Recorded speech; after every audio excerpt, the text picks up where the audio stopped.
ñu ngi leen di nuyu beneen yoon fii ci kër gi bu waxtu bi dal di jot ñu dal si waat indi leen beneen édition Good Morning Africa comme ni ñu ko baaxoo di defee bu waxtu bi jotee ñu nuyu leen bu baax tey di leen ziar fu ngeen mënta nekk ci biir réew mi ba ci biti réew di leen wax jërë ngeen jëfati ci ànd bi ngeen di ànd ak ñun toujours ci jotaay jële ci noonu tey tamit mu nekk di midweek edition ñu fas yéene waxtaan ponk yu am solo ci li nga xamante ne mooy ci jotaay ji comme ni ñu koy baaxoo di defee. Well, viewers, once again, welcome to the program. This is, of course, the midweek edition of the Good Morning Africa right here on Africa TV. Wherever you might be watching around the world, we say thank you very much as always for coming along. And of course, today being the midweek edition, we have very interesting stories and matters to discuss as always. So thank you very much again for joining us. And of course, we are going to talk about the matters of the reopening of schools, because the Minister of Basic and Secondary Education has finally, given a date when schools will officially resume in the country. We'll talk about that. And of course, we'll also talk about concerns of the draft constitution still continues, because the Gambia Christian Council also has spoken for the first time since the rejection of the draft constitution. We'll tell you what they have been saying about their position on the new draft that was rejected by the National Assembly. And of course, there will be also many other interesting talking points that will be coming later. Our guest will be here, so we can discuss about this and other stories as well. And of course, the newspaper review, as always, will be coming your way. And also what's trending also is part of the lineup of this program. So thank you very much for being with us. su ko defee mbokk yi mu ngi noonu tey ci jotaay ji kon ni ma ko waxee léegi li ñu fas yéene waxtaane mooy wàllum jàngu bi ak li nga xamante ne mooy jàngale ci xale yi ci biir réew mi xaar gi yàgg na xale yàgg na ñoo toog waaye dafa mel ni kilifa yi bu ñu waxtaanee ba nangutoo am na seen biir ba ministre bi niki démba dal dina joxe bés bi nga xamante ne si la school di ubbi ci biir réew mi xale yi war a dellu ci classe yi loolu nañ ci ànd ak suñ gan ñu waxtaanee ko naka la ko gisee ak yu mel noonu. ndax tamit nguur gi pare na yooyu yëpp ci biir nañ ko ci waxtaan leneen tamit li nga xamante ne bokk ci jotaay bi wax naa ko sànq ni nee na ñii di Gambia Christian Council ñoom tamit wax nañ ci li nga xamante ne mooy ci draft buñ reject bu yàggul foofu ci National Assembly bi ñoom tamit am nañ ci seen gis-gis lan lañ ci wax ak naka la demee loolu tamit nañ leen ko diktal ci kanam tuuti xam ngeen ne màggali Tuba démb la woon su ko defee ñun ndokkal ummi islamique bi yëpp di leen wax déwénati waaye surtout Baay Faal yi ak Yaay Faal yi ak ñi nga xamante ne mooy murit yi yëpp ñu ngi leen di ziar waaye tamit di leen màggal di wax nañ ko fekkee déwén ak at yu bëri ci loolu nañ def taxaw seetlu ndax jullit yu bëri ñoo daje foofu ci Touba ni ki démba ñu def ci tamit jàngat bés bi naka la demee woon ak yu mel noonu ñu ñaan yàlla lépp luñ ci ñaan yàlla na ko yàlla nangu waaye tamit boole ñu ci barke sëñ bi mooy sëñ Amadou Bamba borom Tuba mu ngi noonu su ko defee ñu doore jotaay bi ak wàllum education. Well, viewers, we just kickstart the program with matters of education, like I said, because Claudiana A, the Minister of Basic and Secondary Education, announced on Tuesday that upper and senior secondary schools will open on the 14th of October 2020. Early childhood development, widely known as nursery schools and low basic schools, will return to the classroom on the 28th October. The Education Minister said that the grade 9 and 12 successfully sat for their terminal examination in the midst of the pandemic. Well, Minister Cole reveals that the 24,348 students sat for the Gambia Basic Education Certificate Examination, GABESI, while 14,323 candidates wrote for the West African Senior School Certificate Examination WAS. Let's take a listen to the Honourable Minister in this insert. With these and the collaboration of all stakeholders, more especially students and parents, we are optimistic of a safe school reopening for all. In this regard, I would like to make a humble and gentle appeal to parents that while sewing their children's school uniforms, they could do a mask or two using the same material for uniformity, bearing in mind that the wearing of masks is compulsory for everybody. In light of the above, I am pleased to inform all students, teachers, parents, and stakeholders that schools will reopen for grades 7 to 12 on October 14th, 2020, and for ECDs to grade 6 on October 28th, 2020. Will reopen for grades 7 to 12 on October 14, 2020, and for ECD to grade 6 on October 20th, 2020. It is my hope that maximum attention will be paid to the necessary health regulations that will ensure safe school environment for the good of all students, teachers, and ancillary staff within the school setting. Claudiana A, speaking, the Minister for Basic and Secondary Education of the Gambia. They're speaking, of course, finally declaring the date when schools will finally reopen after barely 6 months or so since the close of schools in the Gambia due to the COVID-19 global pandemic. And finally, I think it has been a long wait, but eventually we have gotten a date announced by the minister, as you had there. And joining me to discuss more on this and other matters in this program is Nyauru Koma, not of course, you know, a new person to many of you. Nyauru ñu ngi lay nuyu di la wax good morning and thank you very much for joining us. Ñu bàyyi la nga nuyoo ñi nga xamante ñoom ñooy seetaan ñu waxtaanee lii ak leneen ci jotaay ji naka nga def. jërëjëf Amadou jaajëfal ñooy seetaan di leen nuyu ku nekk sa tur ak sa sant yu seela di leen wax jaajëf comme normal ni ñu ko dee defee si Eye Africa TV gis naa yaa ngi wax waxi màggal bi maa ngi laa jërëm because yaa ngi wax sa affaire yi Toma Serigne Bamba Amadou Bamba Tuba si barke Serigne Amadou Bamba Tuba yàlla lu ñoo wax fii mu dégg si xol mu dugg si xoli nit yi ñu déglu ko ak xel du ak xol ba pare lu ñu tax a jóg rek mooy waxtaana àdduna si diisoo ak ñoom faram-fàcceel la ñoo xam ne suñ xam-xam fu mu màccee ak luñ foog si affaire bu ñoo discuss tey xam naa ne naa jaajëfal ñoom yëpp di leen sant di leen gërëm ñu jógee maagali tamit maa ngi leen a wax ne luñ fa ñaan yëpp loo xam ne njëriñi réew mi la ak seen njëriñ ñoom seen boppa yàlla na yu baax yëpp dal si kaw Gambia ak askani Gambia jërëjëf xam naa ne kontaan nga ci lool xam naa ne demuloo màggal yi waaye màggal nga fi kontaan naa si loolu kay jërëjëf mu ngi noonu ñu doore ko jotaay bi comme ni nga ko déggee loolu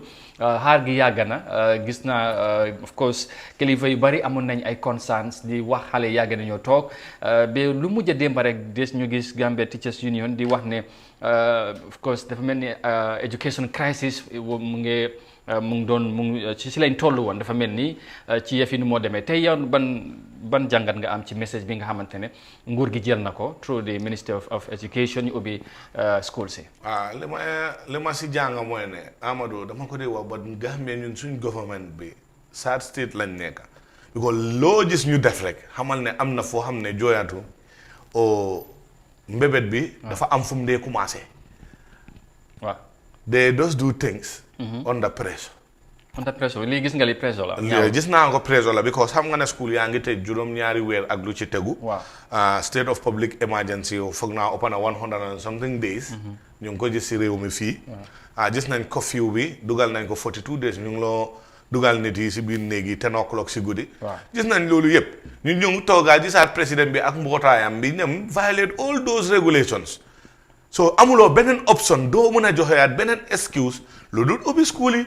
ubbi lu mooy bàyyi nit yu jógee si maagal bi instead of going to quarantine ñu ñëwaal seen boppa dugga seen kër because loolu soo ko bëggee def dafa mel ni da ngaa pick and choose dafa mel ni da ngaa discriminate su dul loolu ñu demoon si rally yooyu yëpp because it is more of a rally than a foundation stone laying loo xam ne ministry mun nañ koo handle ministre sax mun na koo def local government authorities yi sax governor mun na koo def président bi taal moto with all the resources dem taal market boo xam ne lu mun a lakka si fuel ak lu ñoo lekka si 3 days yooyu mun naa sampa lopitaan mun naa sampa marché boobu that doesn't make sense. waaw léegi soo ñu waxee presso si yëf yi day mel ni ak ministre bi nu mu waxee nii yëpp mesures yi ñu jël te temps yëpp ñu ngee dégg ñu ngee waxtaan yoo xam nga loolu ñu ngi doon waajal su fekkee wax nga presso dafa mel ni comme ministre bi ñoom seen boppa pare wuñ pour ubbi school si loolu la nekk di wax ni pare wuñ pour ubbi school because buñ paree pour ubbi school consultation bi ñaaw consultation bi my friend dafa yaaga waaw loolu la waaye xam nga li process Amadou da ngaa déglu process boo xam ne du end boobu du process buy stall du process buy am development di am stages muy move mooy process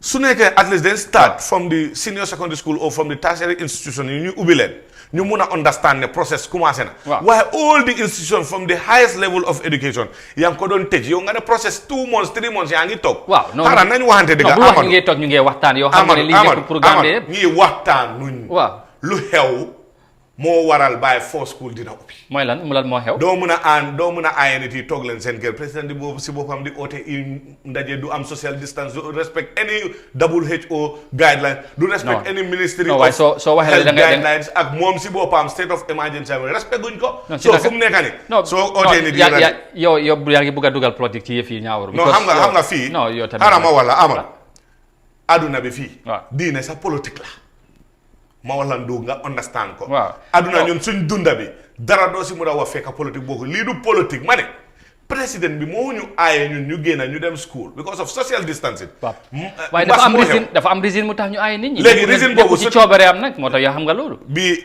waxuma la ne coobare am la de déggoo ma de bu mu aaye nit yi du coobare waaye moom bu moo dem di dajale nit yi boobu coobare am moo dafa am li ko tax a jóg lan te loolu ci doxalin réew mi la bokk xanaa loolu mun loo koo jóg dem defi ko fekk oyloo indi non waaye dégguloo nguur gi fu ñu génnee presse di wax ne ñëpp nañ génn kaay lañ ma def nii yow da nga gis nit ñi xam nga nit ñi moom ku la indil développement yokkute li nga xamante ne sa koñ sa gox yeneen saa yéen journaliste yi dama leen dee wax loolu non naa ko wax fii xaaral da ngeen ma dee jaaxal xam nga lu tax ngeen ma dee jaaxal yow yaa ngi gis loo xam ne seen media crew bi seen coverage crew bi obi van jël na ko gis na lu fa nekka soo ootewut nit yi indirectly yow yaa ne damaa ubbi marché Mankamankounda damaa jox sample de damaa ubbi marché Basse ak Soma Mr President bu ngay dem leen ngeen teeru loolu du ne génn leen naka ngay teeroo nit te doo génn loolu dégguloo ko man dégg naa ko président dafa ne génn leen seen laaj na ma ngeen teeru ko te yow xam nga ne social distancing WHO guidelines yow sa ministry of health dafa joxe guidelines yoo xam ne at least ñu respect social distancing amut face mask really mun ngaa compter ñaata nit ñoo ko sol si programme boobu including moom président bi ak cabinet bi ñu toog waa léegi loolu non léegi loolu xam nga débat non léegi waxtaan bi sax du foofu léegi nañ ñëwaat ci xale yi ubbi school bi léegi loolu lan la am na def ak ubbi school ñaawul because tey lii laa la wax man in as much as soo bëggee nit yi observe dara mbas bi xew na soo bëggee ubbi school si jëlal yeneen restrictions comme ni nga defee xam nga school yi yaatu neen léegi su nekkee da nga am 1000 people mun ngaa change shifts nga xam ne half of the school will come this week or next week morning shift next bi ñu ñëw afternoon shift pour nga mun a am that spacing bu ñëw wax social distance si biir classroom yi loolu bokk na si xalaat yoo xam ne ma ne technocratie ñoo xam ne duñ technocratie suñ toogee war na ñoo xalaat loolu waaye loolu mënut a jël 3 months xam nga dafa am loo xam ne xel mënu koo jël loolu su xewee nga tëj school yi 7 months nga ne lu tax mbas mi waruñoo gaada the same place marché bi ku faa dugga they will compel you dangaa sol masque soo solul masque suñ la téyee ñu ne dañ laa charge $1000 si nga dem community service déglu ma rek maa ngi ñëw bu ma dog man laan si lii su ma jógee foofu noonu nga ne kenn du am meeting kenn du am rally you have banned all those social gatherings léegi laying a foundation stone for a market is not a public gathering. Dama la jere. Is that not a public? Whether you announce it na nit yi génn nañ da ngeen soo ko announce. Non da nga am problème. COVID-19 bi fii. Statement of the president in the state of the nation's address. All the developments. xam nga affaire bi mooy bul dee jël affaire yi nga jaxase ko ak nga rasi politique ba mu ëppa. Amaana politique mu fa waaye yow boo gisee développement tamit yow xanaa kon yow tey boo fi nekkoon président da ngay fàtte waa Basse. Da ngay fàtte waa ñoomi. Loolu tamit développement si la bokka yow président bi tey ki lay defal lu baax foog nga génn nga won ko ne li ngay def dama ko apprécier ñoom loolu lañ def président bi waxul mbooloo boobil kaay la ñu dajaloo loolu beneen la waaye li may wax mooy yaa ngi wax double shift loolu nekkul lu ees ci réew mi tey ci maison yi nga xamante ne ministre bi jël na ko ndax yow at least jàpp nga ne loolu war nga apprécier ne in as much as consultation bi yàgg na waaye tooguñu xool ñu ngi doon waxtaan tamit tey dem nañ ba ubbi school maison yi ñu dem gunge xale yi ak ñuy jàngal loolu xel mun naa dal ne bu school yi ubbi yëf yi day dox Amadou man ma ne la waxuma la ne neexut ma di timing bi nga xool. non waaye loolu aduna si lan la aduna ma ne am na ñoo xam ne ubbi nañ school. waaw lu tax ñun ubbiwuñ school. No, Gambia si la tollu xëj na I mean yow. So loolu tax ñun in anything you do looy def si réew mi leadership def si count. waaw ma ne la waxoon naa la ko fi ma ne la nit yi lu ñoo bàyyi. waaye leadership bi mooy nit yi lu ñoo bàyyi ñun loolu lañ dee jël commencé nit yi luñ des si yàgga si dox ñun suñ loolu lañ dee mujjee def aduna bi buñ starté di open life and schools and things ñun ñu ngi restriction curfew krip karab xam nga dafa am yoo xam ne loo bëgg a bàyyi ñu bàyyi nit ñi ñu dem noonu rek. non nañ depuis kañ war nañoo mun a bàyyi school yi septembre am na yoo xam ne xewoon nañ fi septembre ak yeneen mu ngi soog a non booy ñu ngi octobre nag ñu tey october something la october 7 or 8 bu ma ngi laa wax septembre early septembre mun nañ ñoo ubbi schools because al gars yi toog nañ 6-7 months yoo xam ne seen academic session yi munuñ koo am so ñu bari mun naa am ne dañoo dellu gannaaw the fast ones will catch up later but the slow ones they have to go back so loolu tax ma ne la loolu jàngat bi ak mbébét bi dafa yàgga dafa waroon a teel a xew waaye nit yi dañ yàggaa joyante ni leen ñu war a apprécier naa li nga wax mooy ne it's better late than never. It's better late than never. But why should it always be better late? No, but it's Gambia government is better late every day. No. It's better late. Everything we do. PPE Sunyo Jenda better late than never. Closure of borders better late than never. Opening of schools better late than never. Taking stringent measures against the restriction better late than never. Ñun kay government better late than never lañ am. Ñun every time better late than never. Waaye li ma laa wax mooy ne man bañuma school yi leen ubbi is a good thing. Waaye lu ko waral ma ne la am na lu nekk si doon loo xam ne ñu ngi ko ëppa dafa tànga. Yow doo ko feel. If you are in the hot seat, you will always be blown. The heat coming under, you can't feel it. If you are scared or you run away from the heat, don't enter the kitchen. That's the truth. But if you are in the kitchen, heat will come along your way. And this thing is welcome. It should have been long overdue, but it came. What can we do? It's just to go and make sure our kids go to school. Okay, because people were saying it. You have to talk about it. People were saying that how comes people were not going to school because of social gathering and whatever.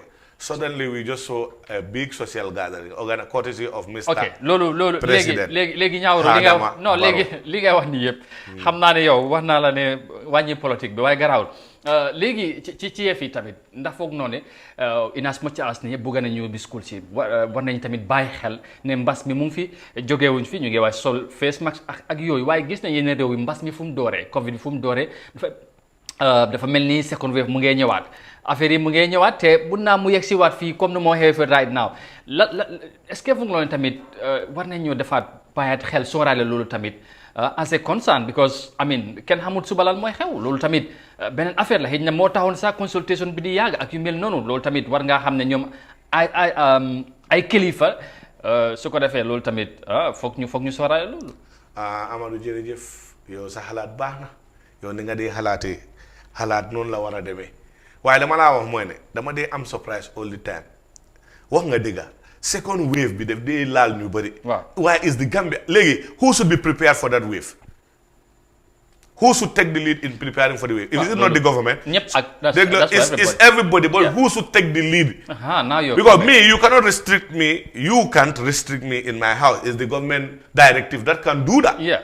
So when we talk about the government because we gave them the responsibility to run the country and the affairs of the country. Now, speech be a school. Did you hear the Minister of Education after this lengthy period talking with the experts, brainstorming with the people, the technicians and the technocrats? Did you hear her say anything about containment in case there's an outbreak? Did you hear that in the statement? Yeah, probably. No. I'm asking, did you hear that in the statement? She is talking about if you don't hear that in the statement, that means that they are compelled to open schools. They didn't have any program in store. They didn't have any contingencies in case there is corona. Because America did it. They have some wave. Germany did it. They have waves. Even in Senegal, when they did it for the first 2 months, they have some setbacks. Indeed. But they have measures in play before they open schools that when they have this, they're going to do this. But in this statement, we had that school is opening on the 14th for 7 to grade 12. Then the other ones will be opening on the 26th. And what else from the government side? Nothing. The only thing we can do now as parents or as brothers and sisters having kids going to school, take your precautionary measures. Because the government is taking none of them into consideration. Because they're blowing all what the regulations they've put forward. They're the people breaking it at will without no due process or no due recognition of the people's state of health. because this is very important. As a government, you should take the lead. Wow. The minister has opened the schools. Fine. Any containment, if there's a backlash of the coronavirus for the second wave, is the Gambia prepared? Is the Ministry of Health, with all their strainers now, we don't have new cases. What about if the schools just open and you suddenly have a new wave of cases coming from the schools? Okay. What are we going to do? That is the million-dollar question. Loolu nañ ko laajte Ministry of Education inshallah ci yeneen jotaay su ko defee ñu continuer am na yeneen points yu ñu war a waxtaanee ci jotaay bi loolu ubbite loon rek pour wax ci affaire yi reopening schools na dafa am solo lool ñu wéyi wax ci yëfi draft bi coow li ba léegi jeexagul moom ak wax nañ ci ak moom sax du benn du ñaari yoon waaye foog ñu waxaat ci ndax am na ñu ci waxaat ba léegi now barely a month after the rejection of the Constitution Promulgation Bill 2020 by the National Assembly, Gambians are still divided over its content. On Tuesday, the Gambia Christian Council said it was dissatisfied by the proposed new Supreme Law for failing to address their plight as Christians. Ibrahim Kebi Sonko has more in this report. On September 22nd, the draft constitution failed to make it to the final reading stage after it failed to secure the approval of a two-thirds majority when lawmakers in Banjul voted 31 to 23. The Gambia Christian Council said the document, which was to become the country's new supreme law, did not address their concerns. Bishop James Y. Odiko, the chairman of the Christian Council, told a press conference Tuesday that they were concerned about Section 37 of the draft constitution, which is meant to protect fundamental human rights and freedoms that should not be limited. We are concerned that Christians can, under the Constitution, one day find their religious freedoms being restricted. And this is not a risk we are prepared to take. Moreover, Section 37 is inconsistent with the United Nations International Charter of Civic and Political Rights, ICCPR, as it does not mention all the absolute fundamental human rights that should not be encroached upon by a state party like the Gambia. Bishop James Y. Odiko said the Christian Council is worried that concerns of several groups were addressed by the Constitutional Review Committee while it failed to address the plight of Christians. The bishop said the draft constitution is a threat to the peaceful coexistence that exists between Christians and Muslims. We are concerned that the proposals of specific groups were adopted whilst the genuine concerns of others were ignored. While strengthening key areas under the executive and legislative arms of government, under the judiciary, a divisive legal framework was introduced that would completely undermine the common law system of law that has served the Gambian people since 1970 and destroy the peaceful and harmonious relationship that has existed in the Gambia between Christians and Muslims up to date. The Gambia Christian Council chairman reiterated that if Gambia can campaign to protect the minority Rohingya Muslims in Myanmar, what is stopping it from protecting the minority Christians in the Gambia? The Gambia has gone into the annals of history because of the former Minister of Justice courage to fight and protect the rights of a Muslim minority group, the Rohingyas in Myanmar. It is therefore reasonable to expect our government to manifest that same spirit of love and concerns for minority rights in our beloved nation, the Gambia. Despite the rejection of the National Assembly, Many Gambians are of the view that the 2020 draft constitution catered for and sought to enhance so many fundamental human rights of the citizens. Its rejection has been described as a missed opportunity for the entire nation to break with the country's brutal past and to establish a truly democratic country where power is checked and accountability upheld. Reporting for iAfrica TV, I am Ibrahim Kebi Sonko. The Gambia Thank you very much for the report. As you heard that, the Gambian Christian Council equally finally has raised their concerns over the new draft constitution. Ñaawru ñoo ko déggandoor gaay ñoom tamit wax nañ ci coow li bari na ba léegi coow li jeexagul dégg naa sax ay waxtaan ñu ngi am pour ñu seet lan mooy possibility pour chances ak yooyu waaye dafa mel ni di most sensitive issue mooy affaire yi diine gis nga ñi luñ wax lan nga mën a jàpp ci li nga xamante ne mooy ñoom tamit am nañ ay concerns ci draft bi because ñu gisuñ seen bopp ci yëf yi ci draft bi. jërëjëf Amadou foog naa religion is a very sensitive issue. waaye li ma mën a wax si loolu mooy ne di nga constitution suñ ko draft. du dee nekk very 100% perfect document. waaye majority lu fa nekk is a progressive one kenn waxu la even initial stage bu ñëwee fii there are things we can do. The first thing mooy ne we should allow this draft to pass through readings mu dem committee level. During those committee level they can still raise their concerns to the committees there. They can amend certain things in the constitution before it even go to the referendum. But listening to the bishop moom li ma wax mooy gis ne ñoom bind nañ seen concern yóbbu ko waaye dafa mel ni ñoom loolu dañ ko tegee boo jël yeneen concern dugal ko ci dama laa wax ne concern buñ bring forth dafa mel ni commission bi moo leen even in the 1997 constitution when you look at when it deals with religion this 2020 draft ci man deals with more protecting of Christian rights. And in 1997 dafa am yoo xam ne they are ambiguous da ngaa dégg lu ñoo wax ni why it doesn't go in detail bii dafa dee go in detail. Now people the fundamental rights of people's affiliation to religion cannot be questioned.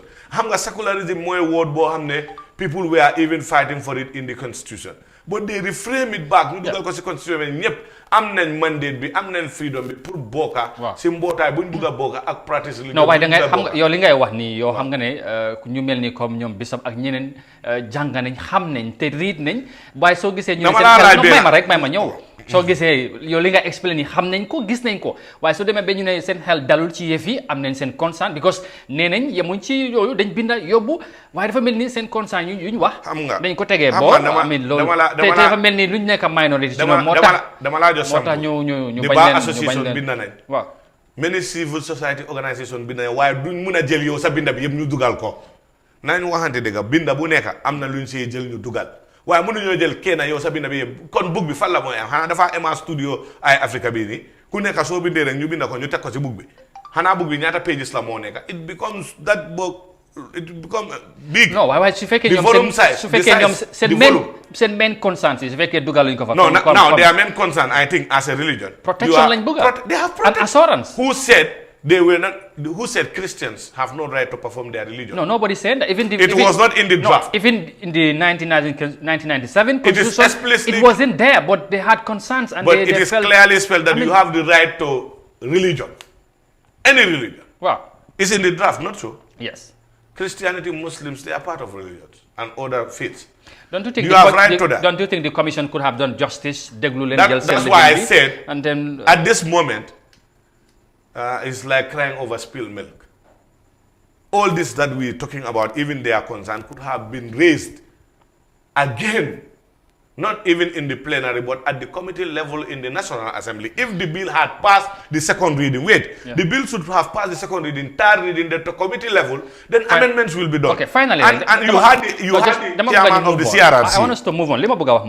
With all this you were saying, probably it could have happened. Well, whatever it is a progressive document, we all agree. Why should them on with all these things that we are hearing, except them on Sabimu Aga referendum? Don't you think that don't fail with all this? No, I will not say it will fail. No, but because look at the people when the Muslim Council talk or the Islamic Council talk, they have a capacity in their capacity as an organization. But they have followers also. They have followers, not everybody. And those people have a say. I will tell you, not they have a say now. Let me tell you, not every Muslim has a problem with even the word secular. Wait, yes. I'm coming. Not every Muslim had a problem with the secular. It was not my problem as a Muslim. Yeah.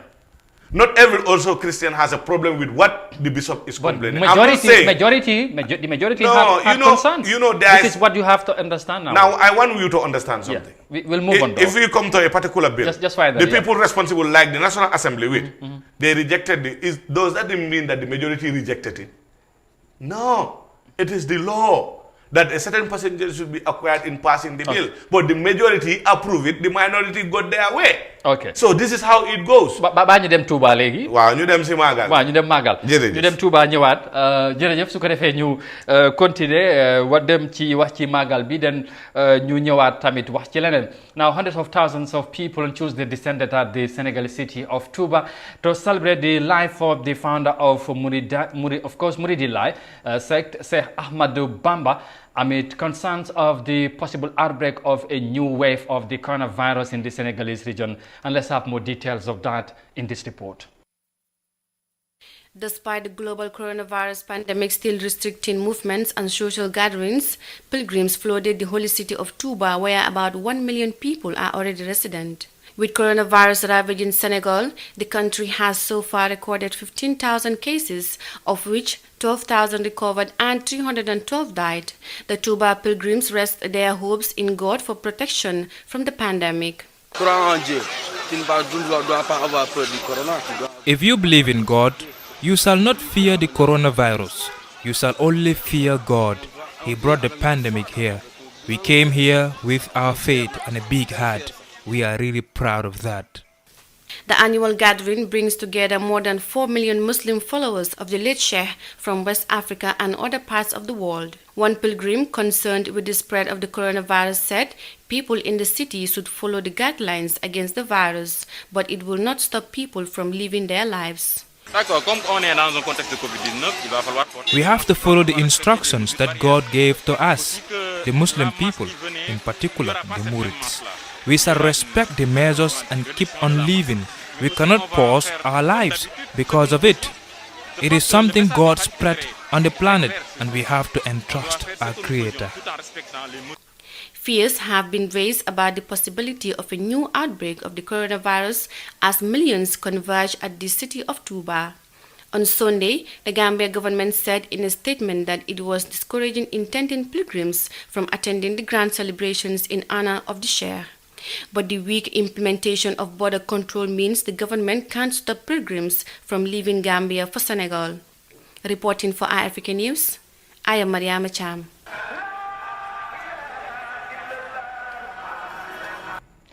acca mu ngi noonu affaire yi màggal bi lañ doon dal di def jàngat noonu ci ni mu demee beneen yoon rek ñu ñaanal ñëpp jàmm te leen di leen ndokkale ñaawru just quickly rek pour tënka gis nga màggal bi leen du mu demee coow li bari woon na ndax dina am du am ñu gis ne am na waaye mbooloo bi tamit teew macha allah mu nekk lu am solo waaye tey conscience yi ñu am mbas mi ba léegi mu ngi Sénégal mu ngi Gambie ak comme ni mu nekkee ci yeneen réew yi ak mbooloo bu dajalo bi donte ne mesos yi gis nañ taalibe yi ànd nañ ak sarte yi te ànd nañ ak of course li nga xamante ne mooy dégle yi kilifa joxe économique bi dina ci am solo waaye tamit lu ñu ragal mooy bu màggal gi jeexee ndax du yokkaat du dundalaat li nga xamante ne mooy mbas mi suñ biir ci diggante ñaari réew yi.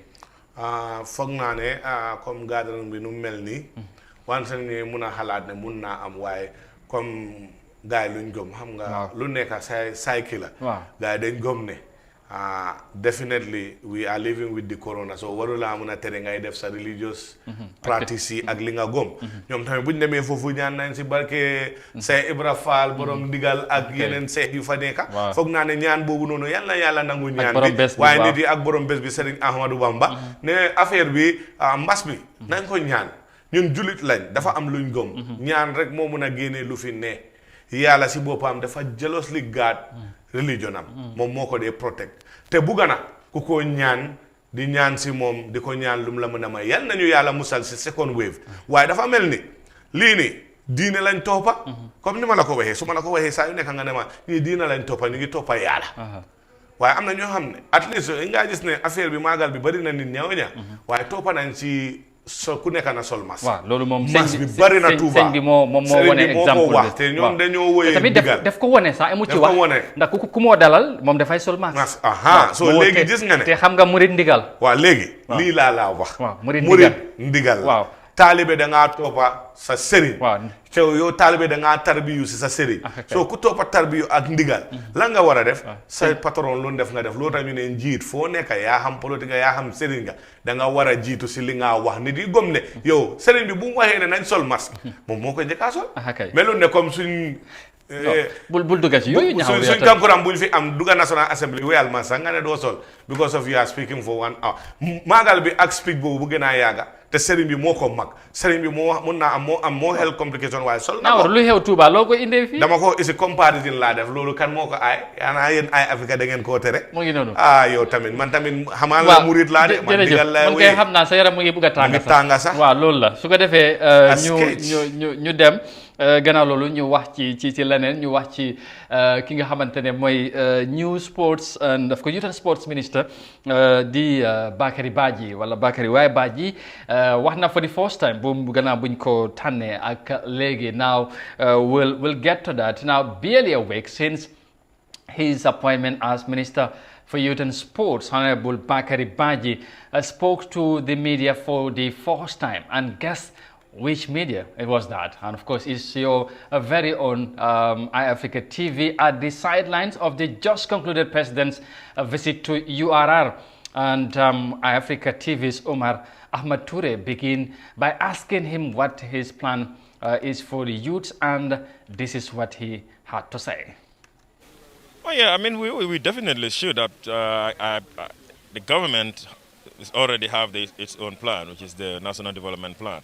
And there have been blueprints that are directed towards, intended towards that area. So for us, it's about ensuring that unemployment is reduced, but ensuring that we find avenues where youths who are not engaged or who are not working get something going on in their lives. We will not be able to assure that we can provide employment for every young person, but we do our best where we can provide employment, we do. Where we cannot provide employment, we will try to find avenues where the platforms could be created for the young people to have the opportunities to be gainfully employed or be engaged in something that could bring income for them to take care of themselves and their families. Thank you, Mr. Honorable Minister. Bakary Badji, the newly appointed sports and of course youth and sports minister, I should say, they are speaking for the first time since his appointment, barely a week or so. And of course, also gladly going to say that we are joined on the line by Dabakh Malik, who is part of Team Basque, and of course who had been supported him during the campaign of the last mayoral elections, with of course of KMC. Dabakh Malik, ñu ngi lay nuyu ba pare di la dalal ci jotaay bi bu dee yaa ngi ñoo dégg ñu bàyyi la nga nuyoo. waaw asalaamaaleykum fay naa la maa ngi nuyu itam sama broda boobu nekk ci panel bi ñaaw ak képp ku nekk di finance Africa TV. Good tey ñu gis ministre bi comme niñ ko déggee ki ngeen yàgg àndal nga xam ko lool ngeen bokk jàppale koon ci mayoral election si ba tey ñu gis ne ñu tànn ko mu war a jiite ndaw yi ak tàggat yaram ci biir réew mi léegi nii mu ngi doon wax ci yenn plans yi nga xamante ne jàpp na ni nguur gi war naa am taxawaay ci ndaw yi tey ñu nga bokk ci ndaw yi yàgg ci am tamit yeneen taxawaay tey lan nga jàpp ne ministre bi ci la war a commencer pour doole ndaw yi ci réew mi jot surtout ci jamono buñ toll right now. Well, first, sorry, Madam Disclaimer. Nekuma di work on behalf of the Minister of Youth and Sports. Exactly. Nekuma di liggéey ko bu liggéey mo. Waaw pour mu leer. Waaw en tant que waaw doguma la sax en tant que ndaw waaye tamit xam nga ki nga xamante ne ki ñooy wax affaire am waaw. Tamit yeah, exactly. So loolu laa bëggoon a clarify. Exactly.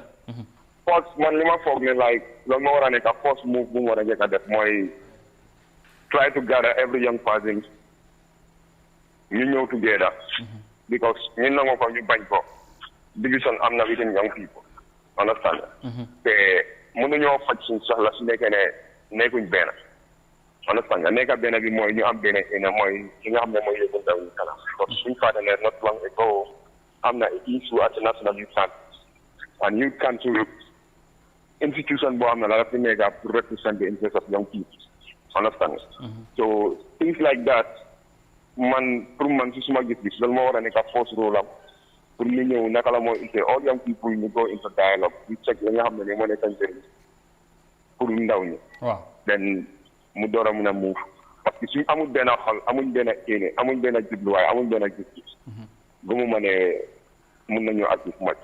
ok léegi ci fuñ toll nii of course buñ waxee ne tànn nañ ko pour mu jiite ndaw yi ci biir réew mi gis nañ ndaw yu bari apprécier nañ move bi te tamit ñaanal ko ci loolu waaye yow xam nga ko ak tamit track record ba mu fi def jaar-jaaram wane na ñu bari am yaakaar ci moom waaye tey situation bi mbas mi ak tamit ñàkk a liggéey bi ci ndaw yi waaye moom tamit ndaw la te xam na ci dara tey ndax foog nga ne yëf yi day yomb moom ci jamono ji ak tamit ñu time bu mu ñëw ak lim fi fekk. non yomb moom mënut a yomb parce que nga liggéey pour développer réew loolu mënut a yomb parce que am nga lu tax soo jiitee ñi nga xam ne nii like dañ bari ku nekk daf day am gis-gis bu baax xam nga. mun ngaa def dara mu nekkee na mun naa xari keneen but aduna moo demee noonu so yow sa rôle lu moo nekk rek mooy nga am noppa nga mun a déglu everybody nga mun a welcome everybody ku ñëw ñëpp sa bunta ak façon xalaat bu mu ñëwee ak façon nit bu mu nekka understand so difficult dina difficult waaye gom naa ne su nekkee ne ñëpp jàppale nañ ko ñu gis ne ndaw la su amee ndam du pour moom kenn su amee ndam pour ndaw ñëpp la dafa gën a jox opportunity more young people ñu fi gën a am trust on young people pour mun la ñu entrust with responsibility so man ci suma gis like yomba moom mënut a yomba but I believe ne suñ jàppalante together ñu support bi mooy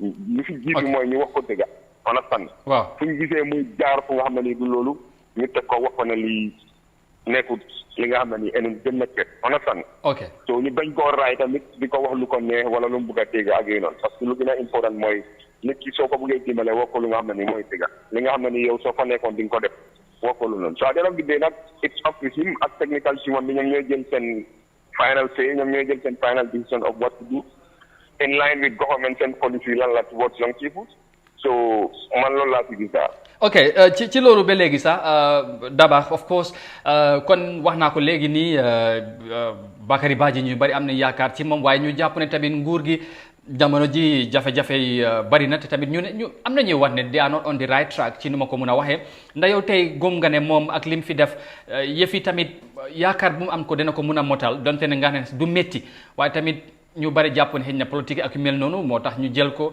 ak tamit sax ñu bari waxoon nañ ne Bakary xëy na timing bi ci boppam loolu tamit dina ko indil ay gàllankoor ak yu mel noonu loo ci mun a wax. waaw am nga nit ku nekk moom da nga am sa gis-gis ba pare démocratie la gaa ngeen ci foog ñu stade bi accepte loolu noonu. mais nit yi dañ war a am liberté pour wax seen xalaat. you understand parce que ñu nekk di wax yëpp opinion lañ nekk di wax nekkuñ di wax based on facts.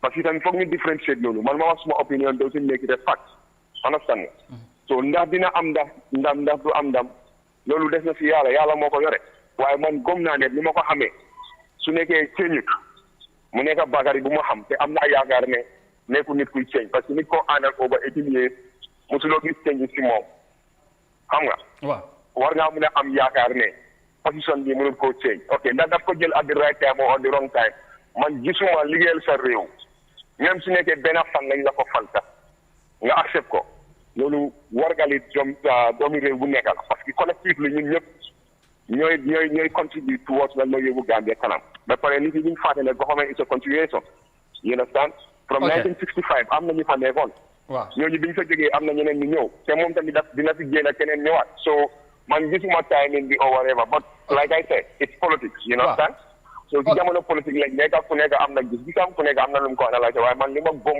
mooy ne président bi dafa appoint Bakary based on am yaakaaram ne he is competent trust na ko pour mu yore minister of youth and sports so keneen ku gis ne politique la nag moo tax mu employé ko it's your own sa gis-gisi bopp la I respect that ok waaw Daba suma yaakaar loolu laa doon waaw loolu am na solo léegi ñu ngi ci ak ñaawru tamit comme na ko waxee yaa ngi ko doon nuyu ñaawru dégg nga Daba li mu wax moom suma koto la waaw exactly kon dégg nga sa rakale mu ne koto am nga xam naa ne waaw mooy loolu anyway tey yow dégg nga li mu wax ci backstage xam nga ne ci la bokk tey démba officially handing over am na jël na léegi fu mu nekk nii yow naka nga gisee appointment Bakary ak ndax ko foog nga ne naka lay doxalee yëf yi.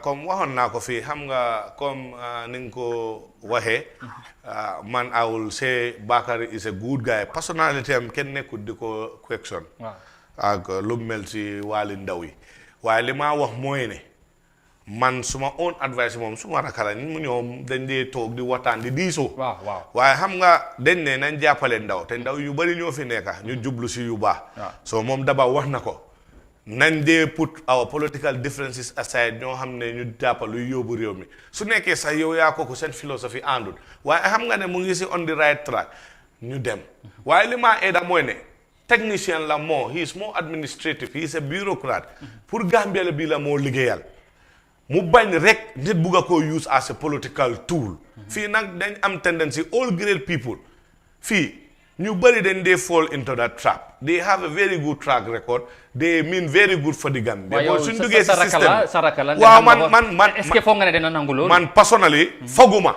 dina nangu loolu personally su ma diggantee moom foguma ne kenn dina ko mën a use dugal ko si yoo xam ne moom góomut ko xam naa Bakary ban façon ne waaye doomi aadama mutut loolu tax ba léegi ñu ngi ko yokkal advice li nga wax fii ne Daba mu ngee dégg a wax bi waaye waxuñ ne whether he can do it or not that was not the question that is not even the question because we know Bakary is competent competence waxuñ ko waaye si système bu mu nekk everybody know that system is rogue they don't even have a plan for the youth and sport then they wax nii rek seen NDP bi when you look at the budget allocation for youth and sport is the smallest and is the meaning if any serious government want to develop youth and sport liñ dee allocate for youth and sports dépassé State House kese seen chop ak seen everything more over youth and sport 10 times or 15 times so dama la wax ne moom he has a mammoth task we wishing him all the best at our own level we will sit down with him tell him what we think that we know he has that platform he can work because he has previously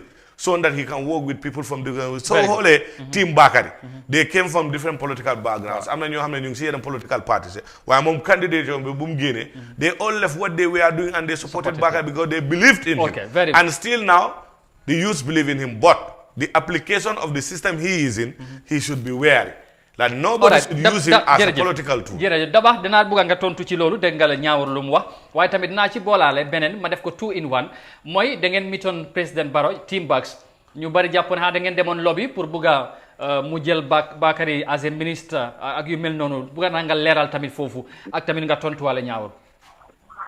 waaw xam nga loolu moom ñun waxoon nañ ci ba pare. so ku bëgg a gom dina gom ku bëggut a gom du gom foog naa few days ago rek am naa interview ak Panderi wax naa ko loolu.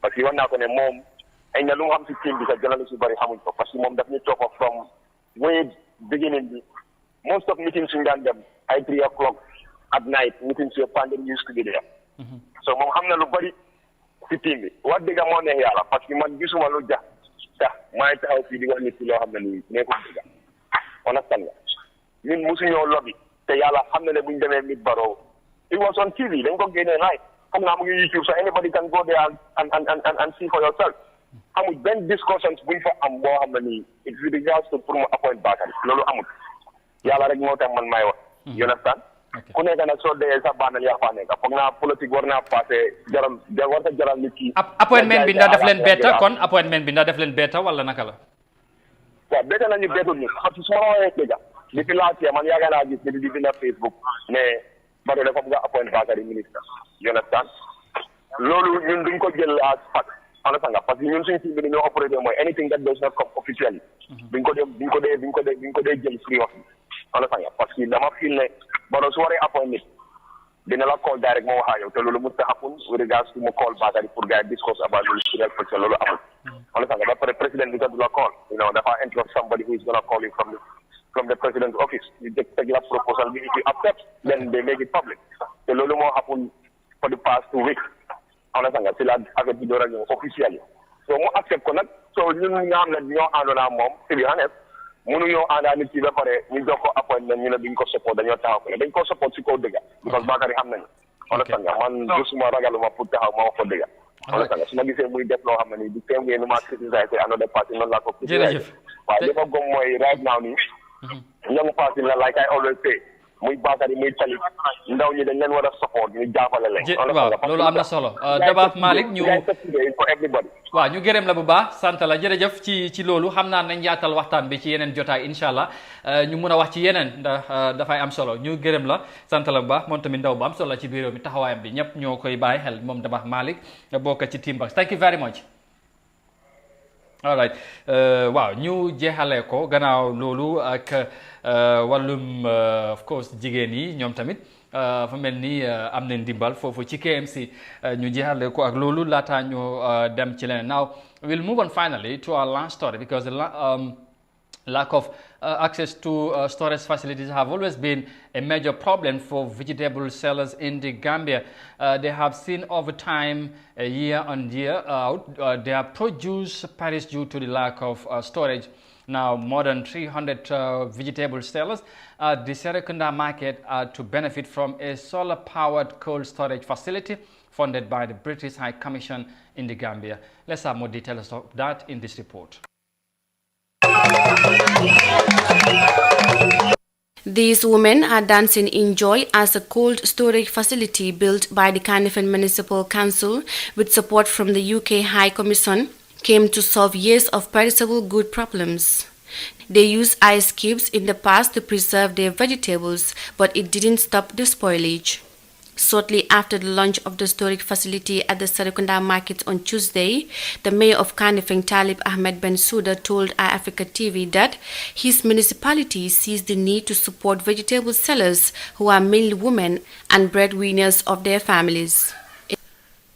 This project is to help women within the market who are especially engaged in vegetable businesses to minimize the high percentage of losses they have due to spoilage of their vegetables. And this cold storage facility, which is solar powered, is meant to ensure that the risk of spoilage due to the heat is reduced or eliminated. As you know, many of these women are mothers. Many of them are also the breadwinners of their family, paying for the bills of their school fees, paying many household bills, and spoilages can account for big losses and can really hurt their income. At his first public event in the Gambia as the British High Commission in the country, David Bell-McGrieve said it is part of his government's effort to support the Gambian economy. He also expresses that women suffered with their businesses since the wake of the pandemic in the Gambia.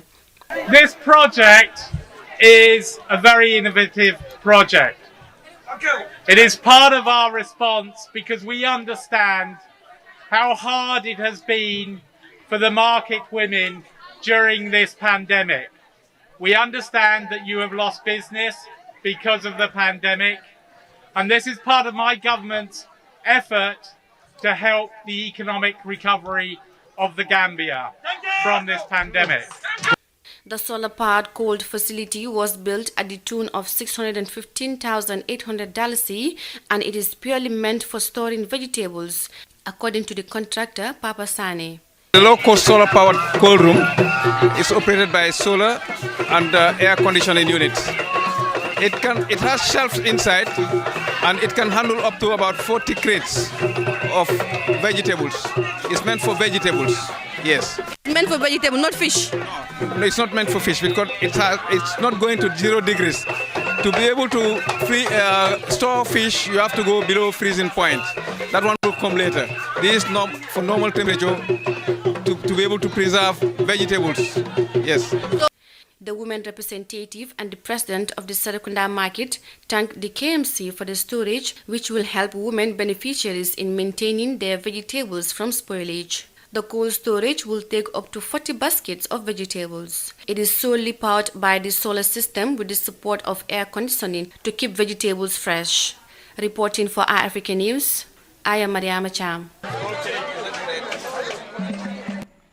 Waaw mu ngi noonu mu nekk lu am solo of course ñu launch new facility for storage facility foofu ci tundi KMC ñaawru bii moom xam naa doo wax ne bii moom leet na de te mayo moo fa nekk seen mayo Amadou after bi ngeen ñëwee kañ Amadou kan mooy wax ne lii dafa leet is the right thing in the right direction. Because this, I'm vindicated because I'm in the campaign team, in the media team for Team Talib.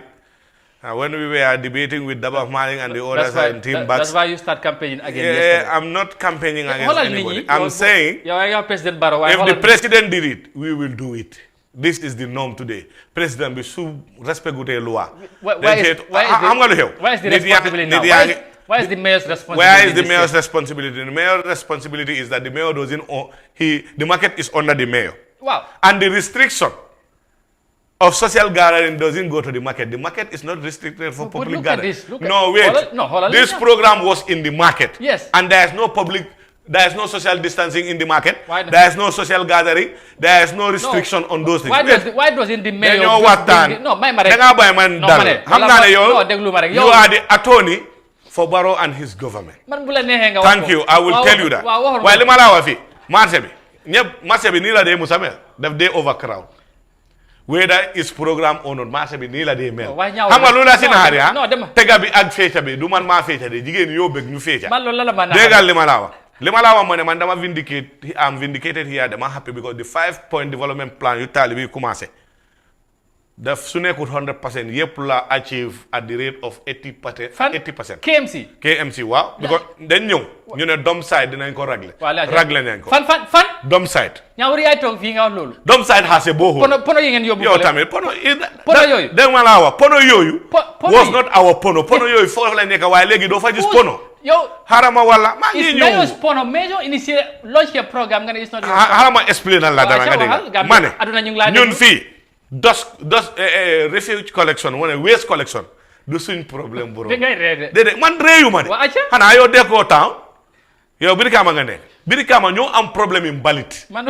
Ñun marché bi ken mané xam nga Gambia bi fi is a small family. You look at social media every day. Do musa dega even the worst enemies of Talib ñoo xam ne bëgguñ ko because of political differences duñ la wax ne marché bi dafa salté marché bi duñ dee yóbbu mbalit o marché bi seen siwéej bi def dee lig amaatut c'est any market in this KMC yow ñaamar yow yaa wax loolu déglu maa ko wax léegi yéen bi it's an open challenge su nekkee dafa am ku ko am da ngeen xam nga dañ dee wax ne fii Serekunda saa yoo nekk nga dégg Sirifo marché bi Birikama bi ñu nataal ko wone ko ana yéen Eye Africa doo leen dee wóor I gave you that task Eye Africa get into any market see where is no the Fika is you are talking about 80%. Let me tell you something 80% project wait 50% project implementation in any campaign it's a success. Let's say alone 80%. Where is that 80%? Lolo ngi gisu ni yango la. Man la limal yow ya ngay intaro. Yow lo fi lim. Manel. Mbalit nga ma wax. Mbalit boko ci sun 5 year development program. KMC dañ pare mbaxal. Yow tamit. Acha wa demal wax. Non yow xam nga luy sa problème. Bo bugo ko dega. KMC la deka. Employment opportunity lolo la njeka wax. 5-year development plan. Employment opportunity. Each of those 19 vehicles of the world is manned by 7 people. Wow. They are newly employed. 7. Okay. You have 4 people. No, it's okay. No, I will tell you. 4 janitors. You have the driver and 2 ticket sellers. Employment opportunity. Aklan. Defal ni bena ñaarel bi yow amul li ngay wax ma ngi ñew yow xam nga li sa problème Amadou dem ma pare bu baro bi ma ngi la wax haral dedet Amadou dama la limal bu baro bi fi nga nekuma ci waxi baro programme baro ak story baro romana story talib bu ci isi baro nañ wa bu talib bi li ma la wax secondly there was no KMC police before it was the fund then len disband talib recreated that ak lan du ñaar employment opportunity la wate employment bul delu wat ci loolu yow tamit yow kon léegi yow waxal li la ne wa léegi akal non yow doo déglu yow xamuloo buguloo ko la xamal yow léegi yow loo ma fi wax li ma la wax ma indil police ma wala benn wax when we were coming to KMC the fleet of cars that were operational were not more than 5 when it comes to the garbage collection today you are talking about 27 vehicles working with 2 tractors and 4 skips. Skips are those that are placed in strategic locations to collect garbage. The car will come and pick it up and take it to the dumping site. Yow do buga deglu dara. Xam nga man dama la. Gambian media, you are media bias. You see, yes. Eye Africa TV, especially you, Amadou, because you don't want me to talk about it. You think our market laying a stone for a market project. Nga ne loolu success la. Ngeen def ko rally la wax. Déglu ma. Market stone lañ teg de. Yow nga ne loolu développement la. Ak développement boo xam ne liggéey nañ ko ba mu pare ñu ko ubbi na. Mooy ban lan. Cold store bii dañ ko ubbi ba pare. Capacity bi ñaata la. Capacity even it is 10 basket. It was not there before and it was not a government project. It is a project that is in recognition with the partnership between the British High Commission and the KMC. Ñawru combat moom moo campagne ñal talib. after 2 years or whatever. 2 project la muna pare loolu la fi wax. man mala wax loolu. loolu nga fi wax dama la it's not a you don't understand. In projects you have 2, 1 minor or major. The Mbalit problem is a major headache for KMC for 22 years. This is the first time in the history of the country that every ward has your own. Xoolal lii. ma ne yow tamit xoolal la. lii fan la nekk. KMC. fan. One KMC. Domside bi. lii domside. What do you expect us to do here? This should be a national problem. mais yow la wax mu ne $1 billion yi lan la waxoon da nga fàttali. that was revenue. waaw but what was the revenue base of KMC. man dama de déedéet man bu ma laaj li ma laa wax mooy. this is the domside. now it's organized. lan ngeen def si lii. you don't see this. was it like this? No, where are you going to the dump site? Absolutely. I had a sister in Bakote Housing Estate. I lived in Bakote Housing Estate. Wow. Periodically there will be fire outbreaks. The whole place will be smoking. Kubugu dode buga. Yow so gisee weer bi sa dabane bi naaj la. Yow talib rek ci xale. Liggéey. Talib do ko dorom. Waaw okay. Baro wax rek. Li moy wax. Talib liggéey rek. Baro wax rek. Thank you very much. We'll take a short break. Up next is what's trending and then we get to the news review. Thank you very much, Nyao. You're welcome. Thank you. Wow. We go with it.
acca mu ngi noonu ñu dellusiwaat what's trending foofu la ñoo yegg si comme ni ngeen ko gisee loolu ku ñu fekk ci jotaay bi as always is Soxna Tunkara moom moo ñoo wax lu trend the social media as always and this morning dinañu waxaat leneen bu leen faalee ñaawru nag man lay dal waaye garaawul du ma wax dara Soxna good morning. Good morning. naka suba si.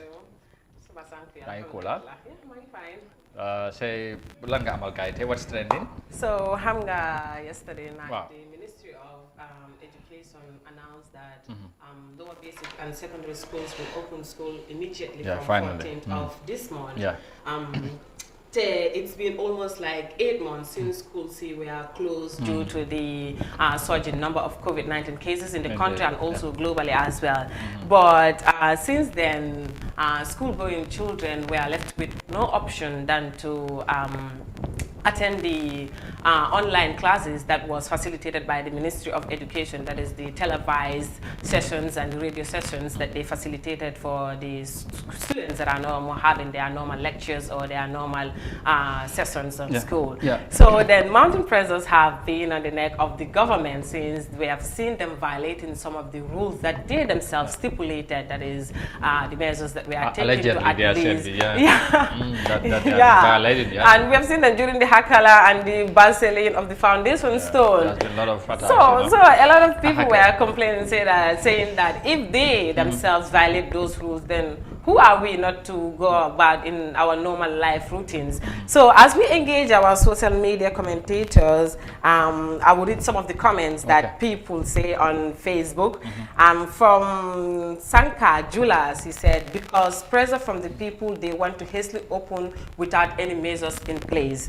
So that is from her. And Marcos say, about time, rest of the world. Some of these social media comments are very hard to read. I know, but they're right, but however. He said, about time, rest of world almost opened schools in September, but remember, positive cases will rise rapidly when tourists arrive if they do it.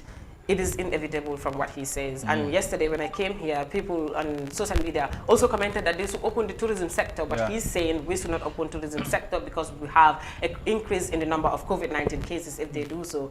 And from Almin, he said, hence Barrow is on his clueless or useless rather campaign, schools need to reopen.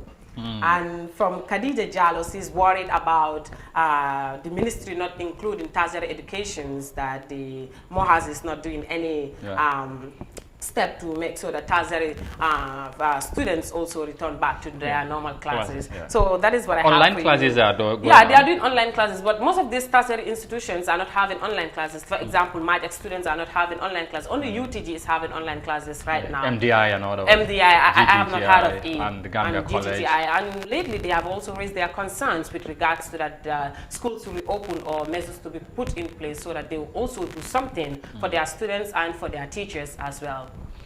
All right, that's all we have for you in today's What is Trending with Sohna Tunkara and ñu jox gaay rendez-vous suba.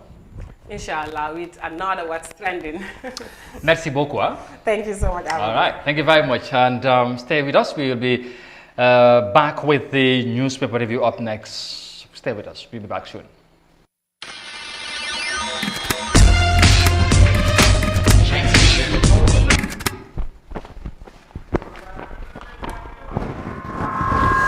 Yes, welcome back, and just finally for today, and we are on to the last part of the program, and joining us to do that is Snowban, but Julde Njai Soare. Julde, good morning.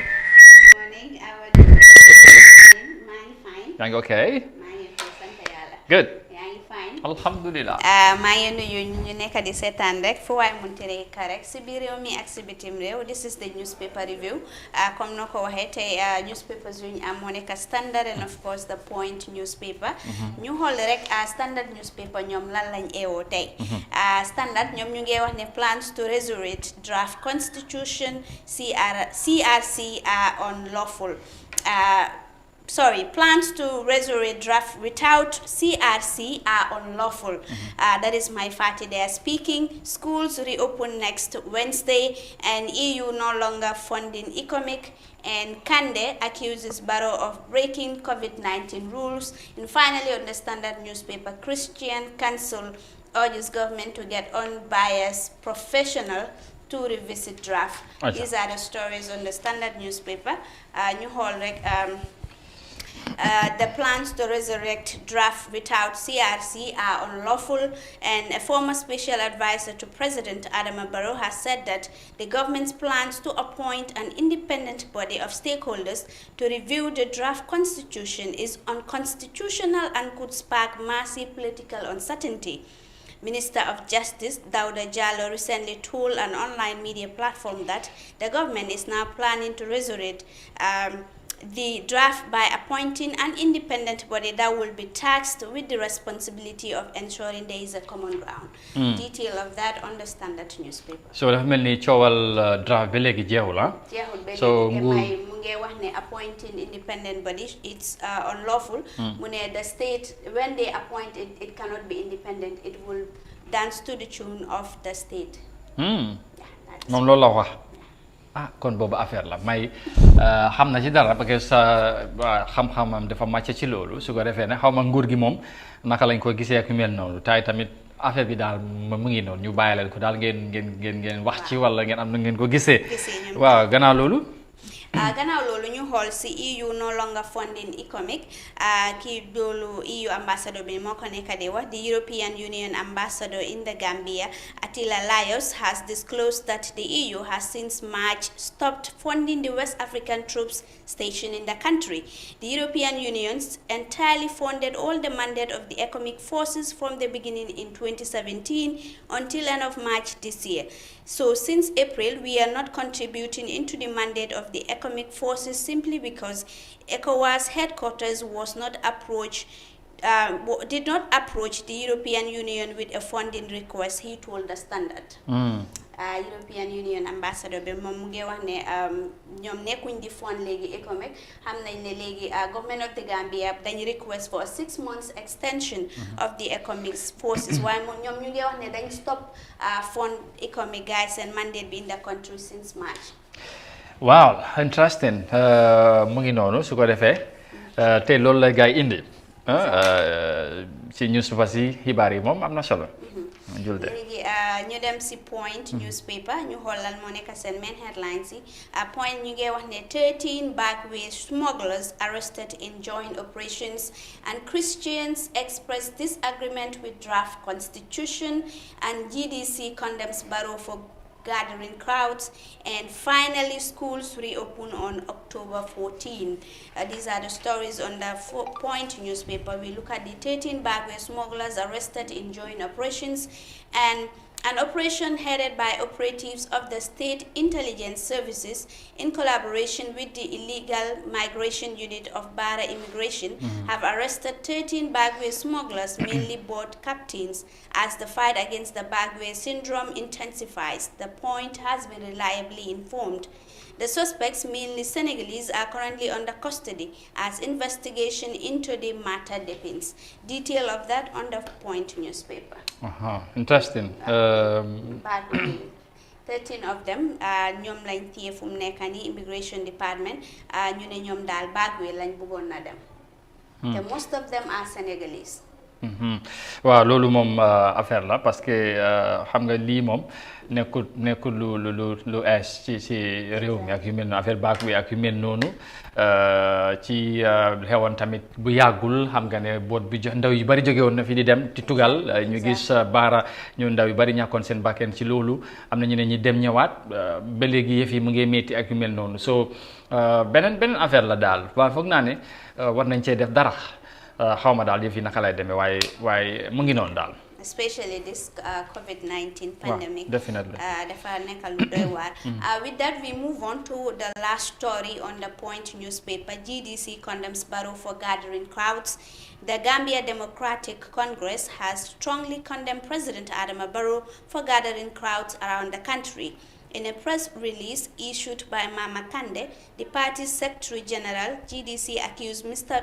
Barrow of taking the Gambia through a series of difficult health guidelines and protocols such as locking down of schools among others since March 2020. Gambia Democratic Congress strongly condemns gathering of crowds currently being held by President Adama Barrow around the country. President Barrow since March 2020 has taken the Gambia through a series of difficult health guidelines and protocols such as locking down of schools, markets, lumos, public places and sets of declarations of public emergencies due to COVID-19 and enactment of Public Health Protection Regulation 2020. A detail of that on the Point newspaper. All right, interesting. su ko defee ñu gërëm la bu baax gis naa ne GDC ñoom tamit bàyyuñ Barrow de. bàyyuñ ko de ñoom daal ba léegi ñu ngi condemn gathering am bi. waaw and all that. MC mu ngi see wax. waaw bu baax gis nga tamit Mama Kande moom tamit mu ngi see wax. waaw cool yi bari na ci yëf yi waaye nag politique la ak ni moo demee su ko defee ñoom tamit seen taxawaay nii la war a demee ñuy seet nguur gi ak yu mel noonu ñu gërëm la bu baax sant la bàyyi la nga jox gaay rendez-vous ci beneen jotaay incha allah. All right, suba inshallah for another edition of the Good Morning Africa program. Till then, enjoy the rest of our program. Bye-bye. Jill Denjai Soare with the newspaper review in today's edition, and that finally brings us to the end of this edition of the Good Morning Africa, wherever you might be watching around the world. Once again, we say thank you very much. Jërë ngeen jëfati ci ànd bi waaye tamit ci safo bi ak ci kóolute bi su ko defee ñu jox leen dig daje incha allah beneen yoon suba ak jàmm ñu del subaat ak yeneen waxtaan yeneen gan ci yeneen i jotaay lépp rek pour lu yóbbu réew mi ci kanam loolu mooy yéene bi loolu mooy taxawaay bi tamit ngeen am ci wàlla lool te tamit ñu rafetlu ci li nga xamante ne mooy seen contribution si saa su ne ci ànd bi ngeen di ànd ak Africa TV incha allah jërë ngeen jëfati yàlla nañ yendoog jàmm defal ku ne jàmm foo nekk ba suba si del suwaatee jërë ngeen jëf thank you very much bye bye.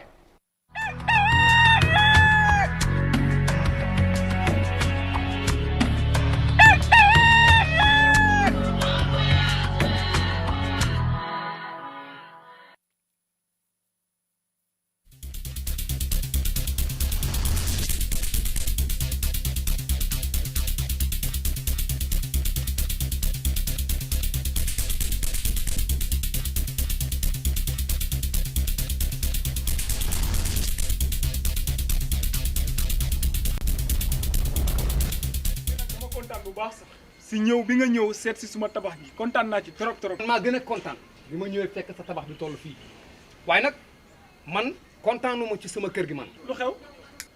ndax umpalewul woon ne ñoo bokkoon nekk Europe. dëgg la jamono yu ñu nekkee foofu yëpp man ak yow maa ngi am benn waay maa ngi ko yónnee xaalis bu bari pour mu sampal ma suma kër. te ba léegi tabax bi àggul fenn. te yow nga waxoon ma ne ma bi nga starté samp yàggul léegi nga toll fii foo jaar. li waral loolu nag mooy dama ànd ak waa Baluwo. kon su ma la déggee Baluwo dañuy yëngu ci samp kër tamit. ni ngay def nag yomb na da ngay log on to www.baluwo.com mun ngaa jënd ci ñoom ciment suuf banta